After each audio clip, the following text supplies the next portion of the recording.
Good morning, everyone. I'm Ahmad, and I'm the Program and Membership Manager at the Greater Wilkes-Barre Chamber of Commerce, and I would like to welcome all of you to this week's Wednesday Wisdom. Our Wednesday Wisdom series is a bi-weekly public webinar on timely topics and business resources relevant to the community's COVID-19 response.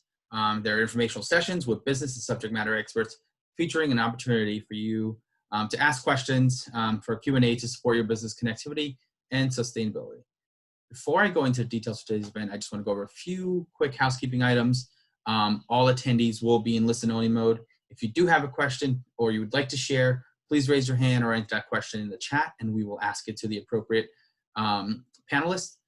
Please add any contact information in the chat if you'd like to be connected or to any of the panelists or anyone on the call. And the chat is downloadable for you to reference later by clicking on the three dots and download any information that may have been shared during this event. If you have any technical difficulties during this event, please reach out to Michaela for any assistance at michaela.benzakowski@wilkes-barre.org. This event is being live streamed on Facebook, and a recording will be available by the end of the week. If you have any questions while watching this live stream on Facebook, feel free to add it in the comment section, and we will get that to the respected panelists for your answers. Today's webinar will be a panel discussion on the new procedures and guidelines in the real estate industry, and to be mindful of everyone's time. We've allotted time at the end for Q&A, so let's get started. Today we have with us Terrana Siegel, the Vice President of Marketing at Lewith Freeman Real Estate, Donna Cain, a Realtor at Century 21 Smith Hourigan Group, Rachel Wiernusz, a mortgage loan consultant at Community Bank NA, and Angelo C, Terrana, an Esquire at Terrana Law. So to kick it off, we'll begin with Tara and Donna to walk us through the home buying process from a buyer's and seller's point of view. Thanks, Ahmad. Hey guys, this is Terrana Siegel from Lewith Freeman. I am going to go over the steps for selling your house. We're going to pepper in some COVID updates, but also just something to keep in mind is with a pent-up demand that the restrictions has created quite the seller's market. So as I go through this today, if you have any questions, please feel free to reach out. We're happy to help. We are seeing homes sell across the Wilkes-Barre and really all of Luzerne County very, very quickly. So it's a great time to be having this conversation. Thanks for having me, Ahmad. All right, so if you can see my screen, we're gonna go through the steps of selling. Probably one of the most important steps, and I may be a bit biased, is to choose a realtor. This needs to be somebody who obviously is experienced in your market, in the location that you're looking to sell. Being backed by a reputable company is hugely important, and obviously having great marketing is important because we're looking to list and sell that property. In an age of COVID, something that's become more important is virtual and technical tools. So make sure that whatever realtor you're working with has the ability to list and promote your property digitally. One thing that we're seeing a lot of at Lewith and Freeman is out-of-state traffic on the rise on our website. Month over month, we're about 300% up year over year. If we look at both May and June so far, we're seeing a lot of people looking to relocate to the area from New York, New Jersey, Philadelphia, even the DC, Virginia area. So I think the quarantine has really highlighted some of what makes it so great to live in northeastern Pennsylvania. So picking a realtor, very important step. After you choose your realtor, you're going to go through a listing contract phase. So that's when you and your realtor will agree on the price, the marketing, and really you set expectations. So really important step. While homes are going quickly, it's important that you and your realtor are aligned and really able to work together on this. Staging. So this was an important step before COVID, and it's an important step now as well. Your realtor will provide you with some advice, but just some basics to keep in mind is when we've all been home, we've maybe shifted our living spaces. I know my living room is now a living room and office for my husband. My dining room is now my office. It was my children's school for a while, and it looks like it might be their camp too here coming this summer. So a good piece of advice that we've been giving our sellers is you don't have to change the way you live, but it's a great idea to box up what you can. And especially for photography and virtual tours, we always say depersonalize as much as possible. You want to take down photographs off the wall, anything that you can quickly and easily pack up. If you're looking to sell your home, it's a great time to box up anything that's seasonally you don't need. And you don't need to necessarily invest in anything new, but having a well-organized basement or garage space with boxes to the side is certainly completely fine, especially given the COVID circumstances. Another thing that we always tell our buyers are some inexpensive improvements you can make. A fresh coat of paint on walls is a DIY that we see work really well. Make sure something we always tell our sellers is keep your front door in mind, right? That's the entryway to your home, and it's really important. Make sure it's clean. A fresh coat of paint there works really well. A few flower pots can really make your house look really, really nice to potential buyers. So after you signed your contract, your realtor is going to get to work. This is where our realtor and our whole team will start working together on promoting your listing. They'll put it in the MLS. What that means is that something that maybe a lot of people don't know about real estate is that just if you list your house with Lewith and Freeman, it could be bought by somebody from another real estate company. So oftentimes our realtors are working together to list and sell properties across Luzerne County. So your realtor will get to work promoting your home in print, digital, and really across the whole world nowadays. And then we'll start to see offers coming in. As I mentioned at the top of this presentation, the offer phase is happening very quickly, and we're seeing a lot of multiple offer situations on our listings. So it's a very important phase, and this is where your realtor is really important to you as well. They'll help you navigate the offer phase, which is really multifaceted.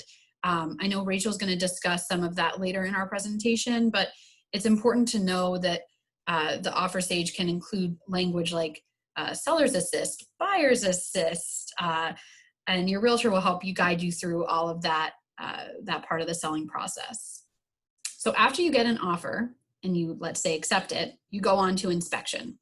The first time I personally sold a property, I found this very confusing. So I think it's important to note that the inspection happens after. And it also is a part of the negotiation process on an accepted offer of your home. The inspection is done by a licensed inspector through the state, and COVID has not changed that. So you do need to have your home inspected for most financing. The appraisal process is also something that is still happening. It's very important to determine your home's contract price is appropriate. And again, that's done through a licensed appraiser. All right, so after we get through all of that paperwork, then you start preparing for closing. This is when the buyer's title company will advise on preparation.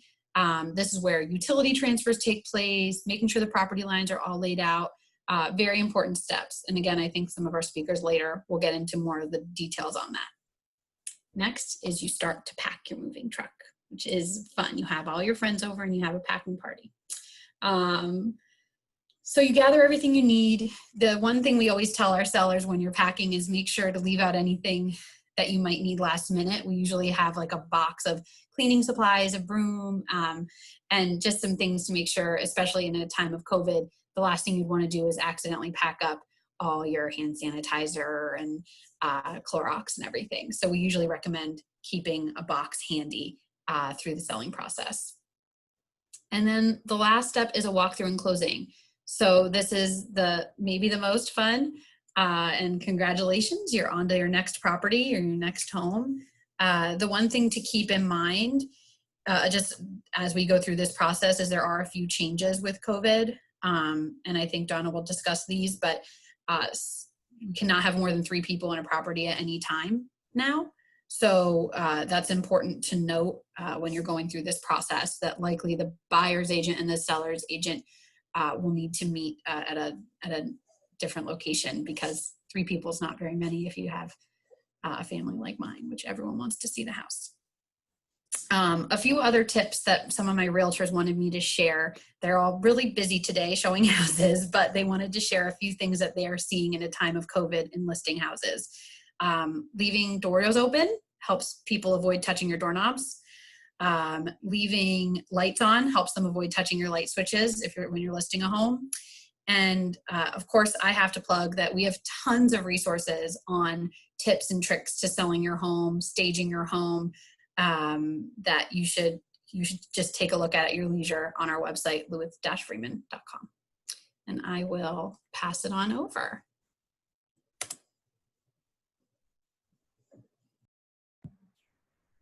Hi, Donna Cain with Century 21 Smith Hourigan Group. Hope everyone is doing well. I'm going to talk to you a little bit about the buyer side of things. As Tara had mentioned, it's crazy. I think a lot of people had the thought that with COVID, house prices were going to go down or they were going to get a better deal, and that has not happened. We are seeing multiple offers, which is fantastic for the sellers, but it is tough and it can be very frustrating for the buyers. So just a couple steps to go through. The first thing is going to be your pre-qual. After Tara said you found your agent, your pre-qual. Rachel's going to talk to you more about that. We then go out and we look for the house for you. With COVID, right now, we do have different restrictions. So no more than 3 people in the house at the same time. And I, as an agent, we count as 1. You do have to wear masks. Some companies require that we fill out COVID addendums, which is a small questionnaire. We just ask basic health assessment questions. We send that in.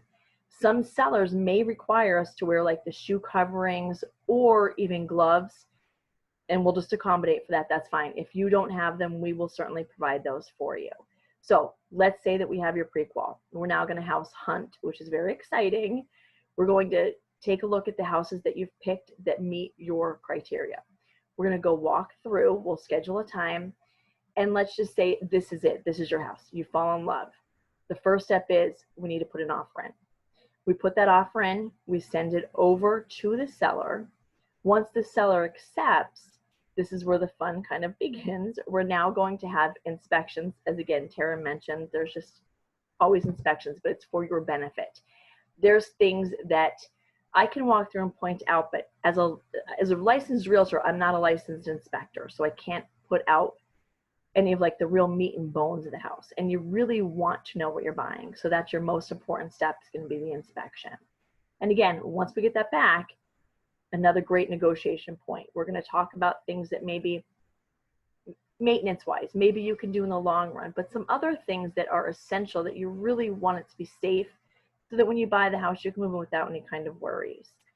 So we go back to the seller, we fill out a sheet, say, okay, Mr. Seller, we would like to have this, negotiate it with. They may fix it, they may not. That's why it's negotiation. Once we all come to terms, at that point, you're in the background working with your lender. We're going to send the agreement of sale over to your lender. We're going to have title work started. We're going to get all of that done. So in the background, there's multifacets happening at once, and we're going to be there to walk you through each and every one of it. Appraisal would be next. Make sure the house appraises. You don't want to pay more for a house than the actual value of it. Now I do want to step back for a second. Let me just talk about multiple offers right now. There's a lot, and it's very frustrating for a buyer. So what I could recommend is you want to come in at your highest and best, because most houses at this point are not lasting on the market more than 2 days. And when they're going with multiple offers, and they have gone over the list price. So again, you want to have that appraisal done to make sure you're paying fair market value for that property.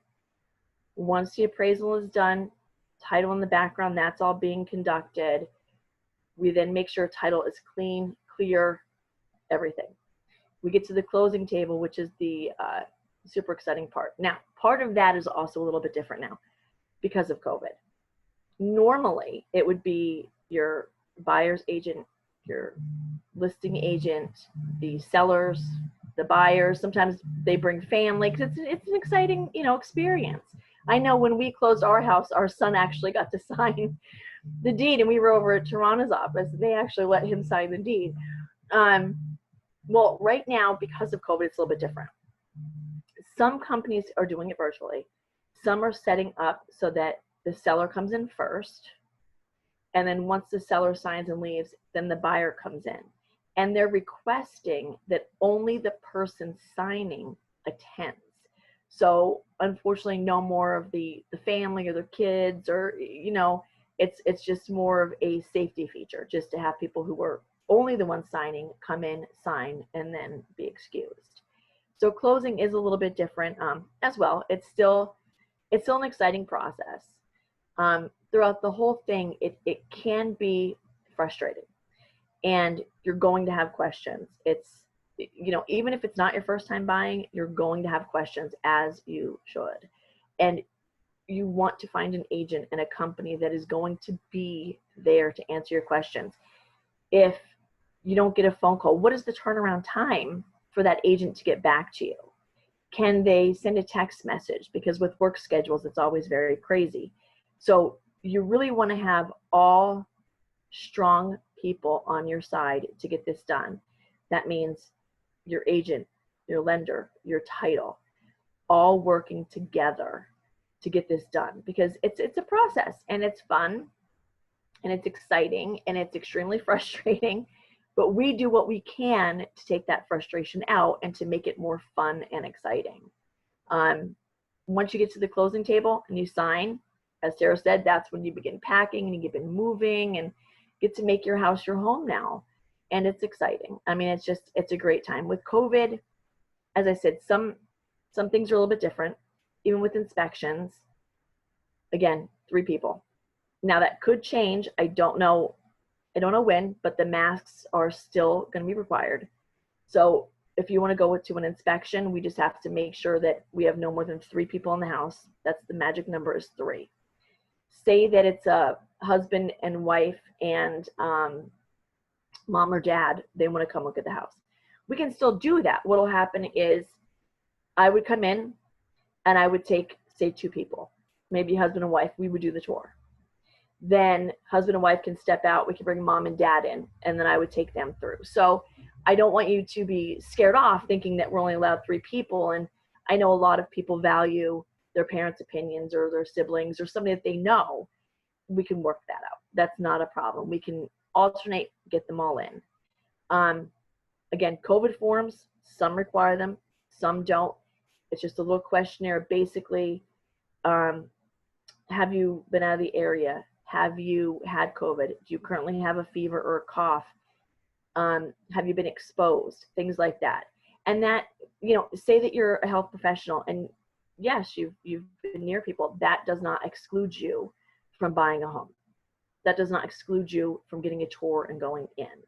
It's just a questionnaire we have, and really it's just for the safety of everybody. So just keep in mind that right now it is a seller's market. It makes it a little tougher for buyers. We can get through it.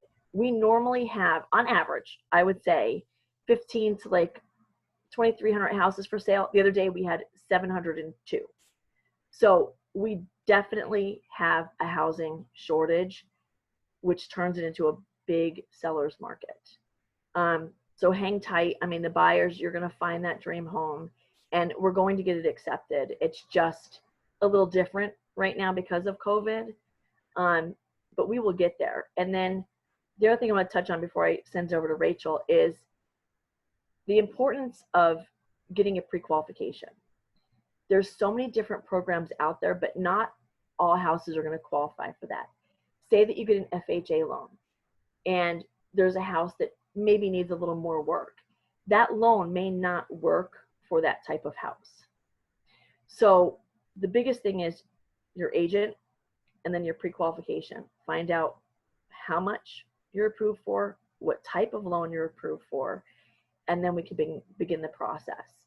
And not only that, but when, say you contact Rachel, she's going to give you your pre-qual amount, plus how much you're looking at monthly. So even if you're approved for 200,000, but you want to keep your budget under that, you don't have to buy a $200,000 house. You can find something that fits your monthly budget. Closing costs, we can also do what's called a seller assist. It's really where you're wrapping in a portion of your closing cost to your loan so that when you go to closing, you're not bringing as much money out of pocket. So that's also very helpful for buyers too. But right now, the biggest thing is just be patient, hang tight. It is a seller's market. Get everything ready so that when you do make that offer and we find that perfect house, that you're ready to go strong. Let's get it accepted and get you into your home. And with that, I want to send it over to Rachel, and she's going to be able to tell you how to go ahead and get qualified, the different programs, some assistance that can help you with it. And then, as I said, it's a combination of everybody working together for you. And as long as you've got the right team, you're going to be okay. So Rachel, on to you. Thanks, Donna. Thrilled to be a part of this this Wednesday Wisdom, and thanks Ahmad and Michaela for putting this together. I'm Rachel Wiernusz. I'm a mortgage loan consultant with Community Bank, and my NMLS is 1288569. And really some great information so far on the buyer and seller side. And one thing that has certainly come up quite a bit is the pre-qualification and how important that is. So basically, the pre-qualification is it gives you a preliminary idea of credit worthiness. So some of the things that we look at would be what your monthly payment is, what the taxes and insurance looks like in the areas that you're looking at purchasing a home, and also what's called a debt to income ratio. So basically, the debt to income ratio is a calculation. So your minimum monthly payments on loans, credit cards, and vehicle loans, things like that, plus the mortgage payment and the taxes and insurance, divided by what your monthly gross income is before taxes. So generally speaking, and each mortgage program carries a little bit of a different requirement as far as what the debt to income ratios are, but generally speaking, in the low 40s is really kind of the max. And as what Donna said, just because your max is there doesn't necessarily mean that that's the best direction for everyone to go is the max. So by working with your lender and just determining what's comfortable for you is a conversation that we have as part of the pre-qualification conversation. Let's see. So the debt to income, and one of the other things that we talk about is your funds for closing. So we're looking for, in most conventional loan programs, are about the minimum would be roughly 3 to 5% down. There's other mortgage programs out there, so really talking to your lender is the best tool. But for today's example, we'll use between the conventional 3 to 5% down as a minimum. Typically speaking, that's got to come from your own funds. So there's opportunities to discuss gift funds from family members or seller assist as well for funds for closing. But really, you want to make sure that you've got at least 3 to 5% of the purchase price as your own funds to the deal. And we need to be able to make sure that those funds are verified. So we'll be able to source those from bank statements and things of that nature to determine where your funds are coming from. And then just to touch a little bit about the seller assist part of that is, as Donna mentioned, you can roll in a certain percentage. And again, that's based on which mortgage program you go with as to the amount of seller assist that can be utilized. And basically that gives you the ability to increase the purchase price by a certain percentage of the closing costs to be able to finance that in to reduce your out of pocket for closing. A question I get a lot is about biweekly versus monthly mortgage payments. And that biweekly is a great tool and alternative to be able to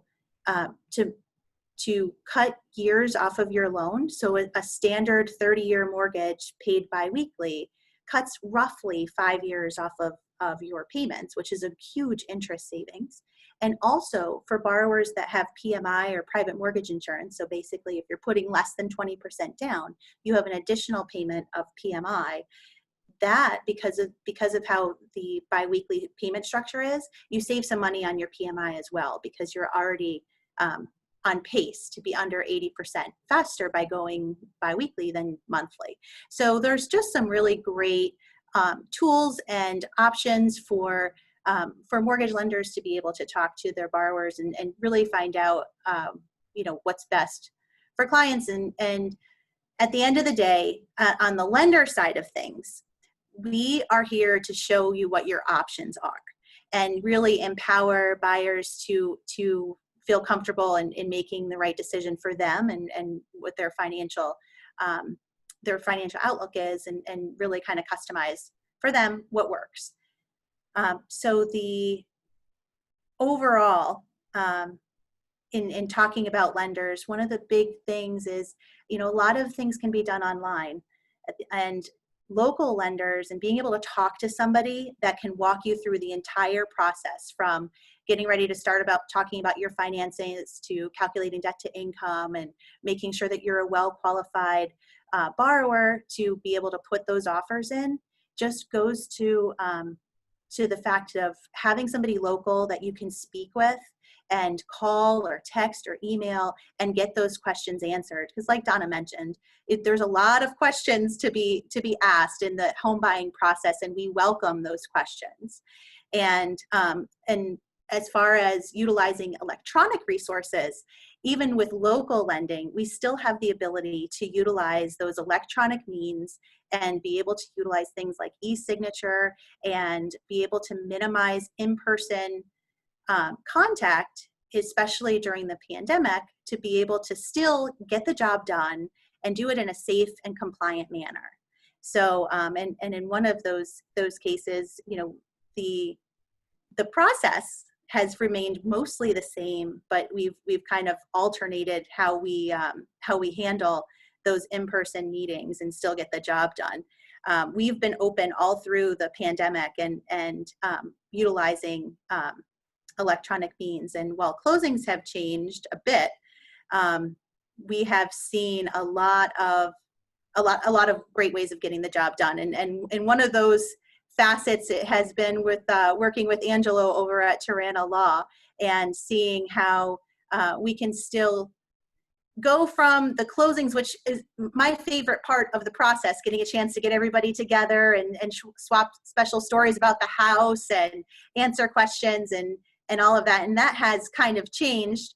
But Angelo, I'll turn it over to you to be able to explain some of the strides that you've been taking in the electronic age.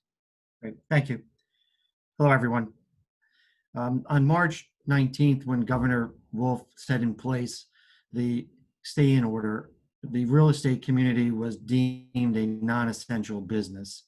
And it left all trying to be creative and become creative as how we were going to be able to continue our closing process. It happened, unfortunately, at a time in which the refinancing was in a major boom. At the beginning of this year, the rates have dropped substantially, and we were trying to face what get these matters closed with having the problem of not being able to have in-person meetings. So I didn't know, and I'm sure most of us didn't know about this thing called Zoom until the middle of March or so, and we equally had to become very skilled and knowledgeable in a very short time frame in order to meet these demands. So at the beginning of March, in the middle of March, I started having closings in parking lots of my office, at parking lot at Hillside, the variety of places that were really a different option, and much like I'm doing now, just sitting in my office with a Zoom client, a Zoom appointment, and going over documents. And then I was teasing clients that it was almost like a drug deal, because I'd have to go back into the parking lot and pick up the package and bring the documents into the office. That we was a 30-second exchange, and if the police were looking, they might have been questioning the activity if it wasn't in the middle of a pandemic. But with that, there's actually been two particular phases, and obviously with the stay-in red notice, the in-person contact had been totally prohibited. When we moved into the yellow, as mentioned by Donna in her presentation, there were guidelines that were established by the Department of Health that allowed us to have a limited in-person. And before tomorrow, or excuse me, before Friday, we're still in yellow, but next week, these guidelines will be changing again when we go green.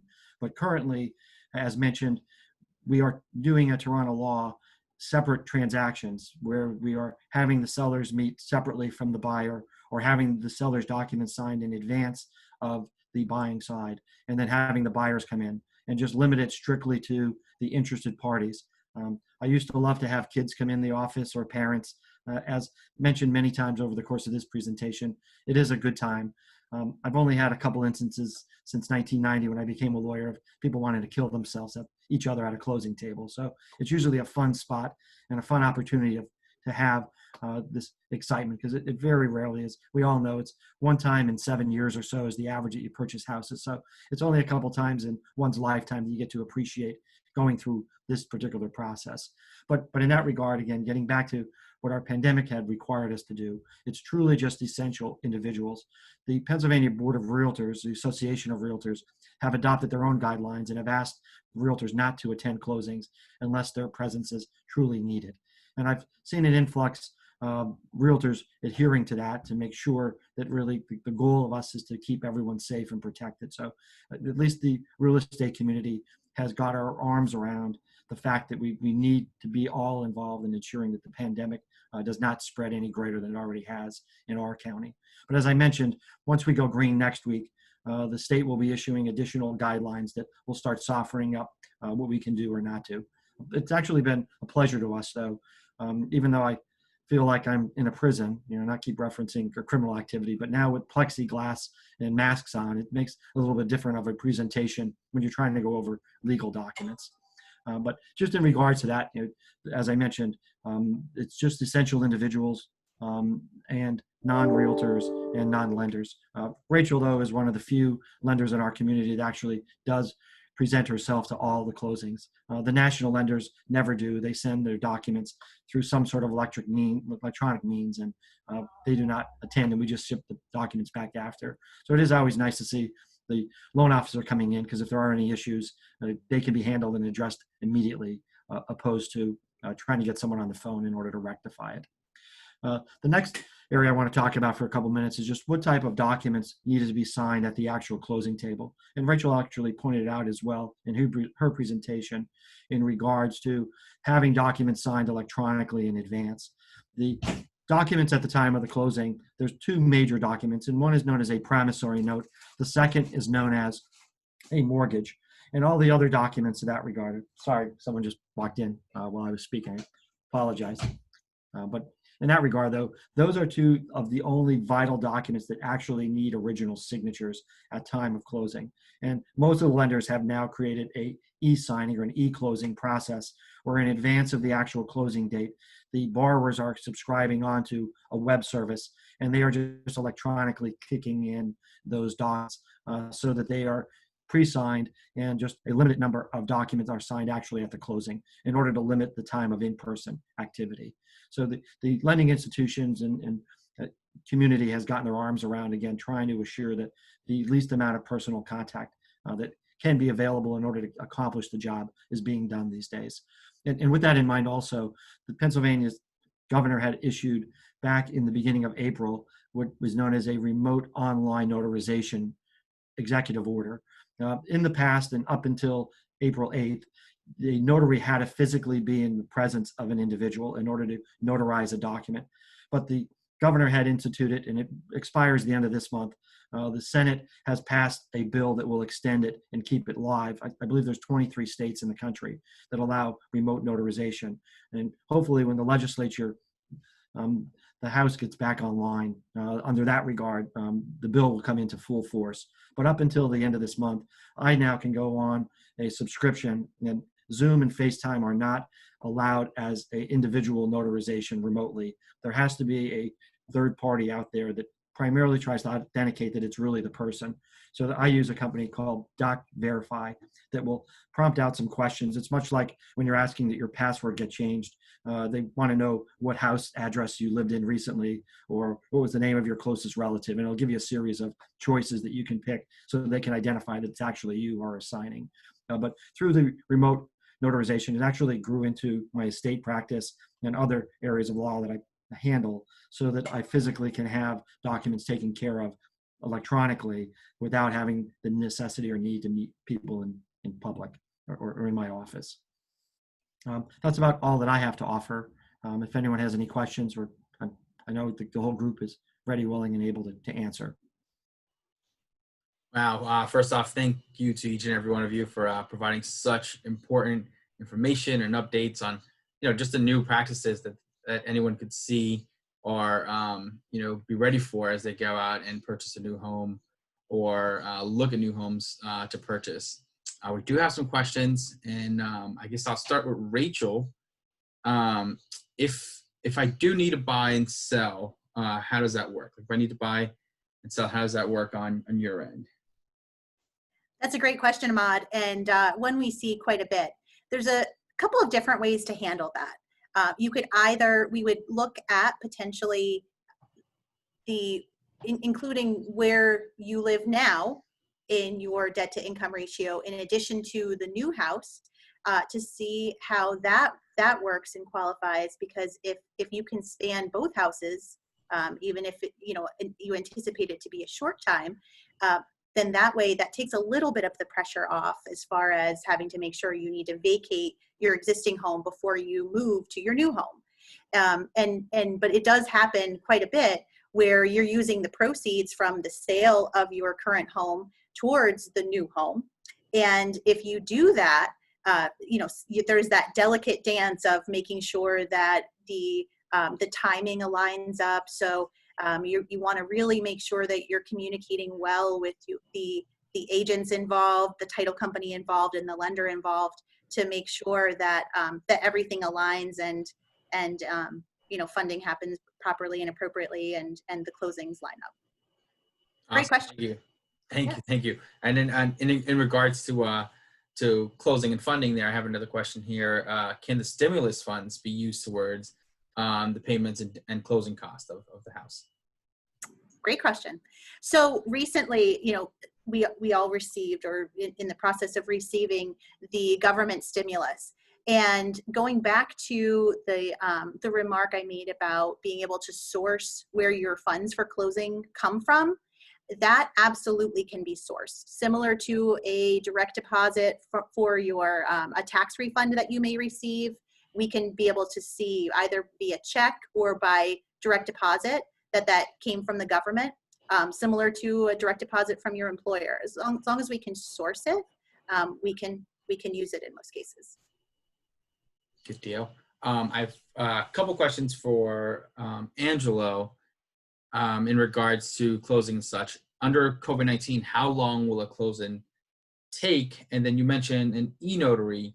Can anyone just become an e-notary and so people can go to them and get notarized?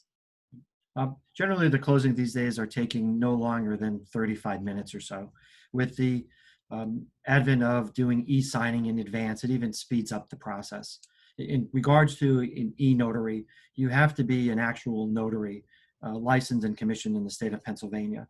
And then there is an short application that the state was turning around in less than 12 hours to have you reappointed as an e-notary. And as I mentioned, there is a subscription service that you maintain so that you can validate, this company can validate the signing parties. But once you're a notary, it's an easy process to become an e-notary. The subscription cost runs around $500 a year for this online authenticating company. Awesome. Thank you so much, Angelo. I now have another question for Tara.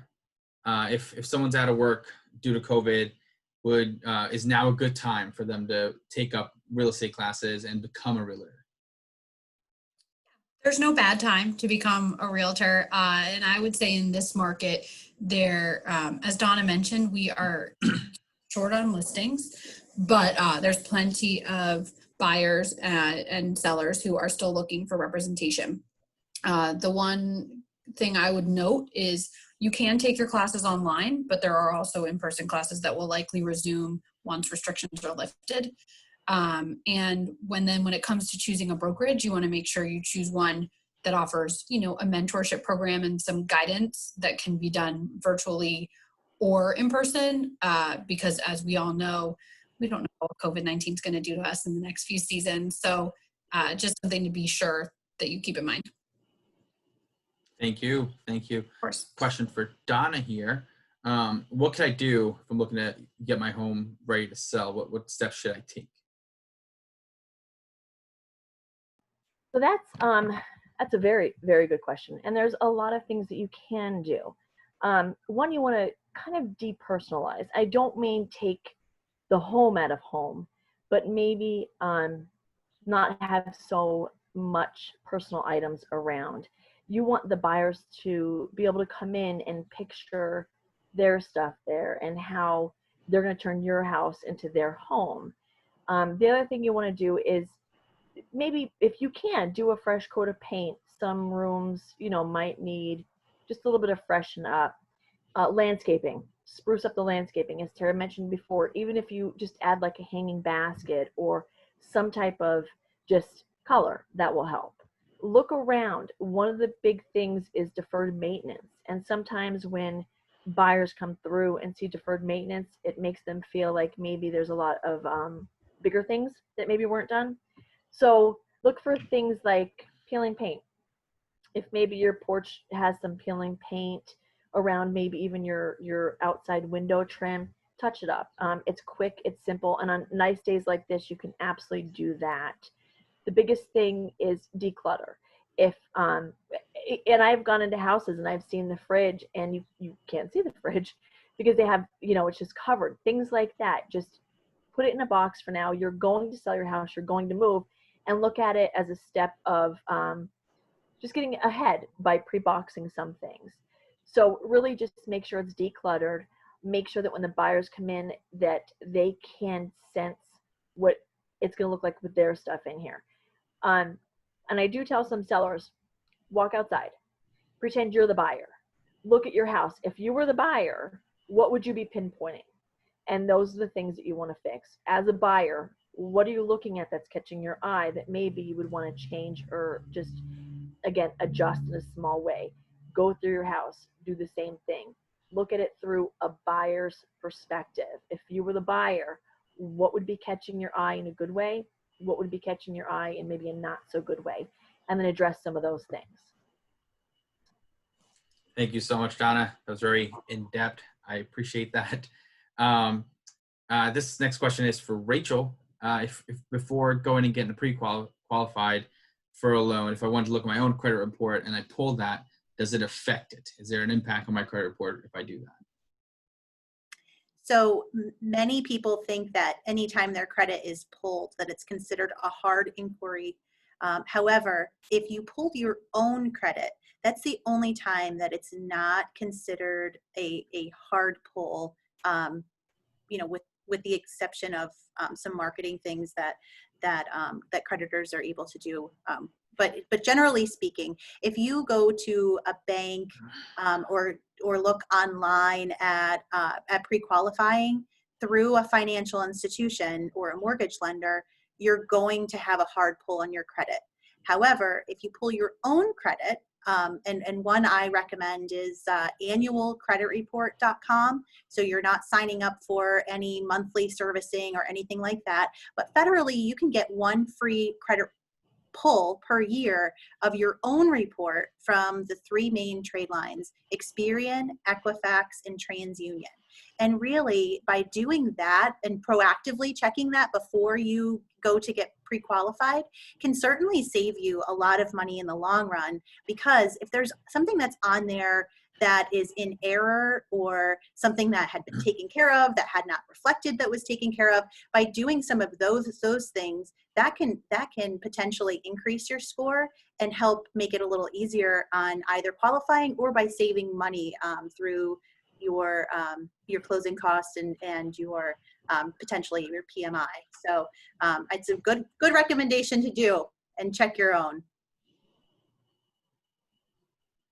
Awesome. Thank you. That's, again, all great information to have. Thank you all for tuning in to the session. Thank you for sharing your expertise on this discussion. I think we are out of questions. I don't see anything else in the chat. So with that, we'll bring this event to a close. We did record this discussion, and it is live streamed on Facebook. We'll share it on there. We'll share it on our YouTube page. Feel free to go out and share that information to anyone you feel it will be beneficial to. And if you'd like to connect with each other, connect with each other, you can find the contact information of the panelists or reach out to us. We'll get that to you. If you have any other question that you'd like to ask them personally. The Chamber also will keep sharing information and resources as we work together as a united community as we move into the green phase as well. In addition to our resource page online, we do have an interactive tool that you can submit any issues you have as a business, as a community on COVID-19, and we'll connect you with the resources and assistance that you need. Be on the lookout. Every week we have a Friday featured newsletter that goes out that contains all the great deals and amazing things happening in the community in regards to our members and highlighting our members. On Tuesday, we have an awesome Tuesday tea event, allowing businesses to come on, share the amazing things that they're doing in the community, and shout out other local businesses as well. Feel free to check that out every Tuesday morning at 9 o'clock. And join us next week around this time at noon for our next installment of the Connect Further series, which will be at noon, streaming on Facebook. And if you haven't done so already, please go to our website and sign up for our newsletter to stay up to date with all the amazing things that's going on in the community, any upcoming events, and all of the exciting news as we move forward into the green phase. So with that, I hope you all continue to stay well and stay safe and enjoy the rest of your Wednesday. Thank you.